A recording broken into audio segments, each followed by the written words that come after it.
তুমি চাওনি বলেই 22 দিন কথা হয়নি। আমি ভাবলাম আমার ভালোবাসা আমি এভাবে হারিয়ে যেতে দেব না।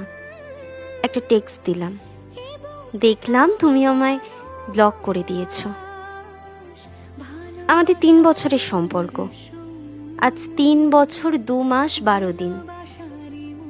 যে মানুষটা 11 ঘন্টা জার্নি করে আমার বারান্দায় আমায় এক নজর দেখতে আসতো, সেই মানুষটার কাছে আজ আমি অপরিচিত।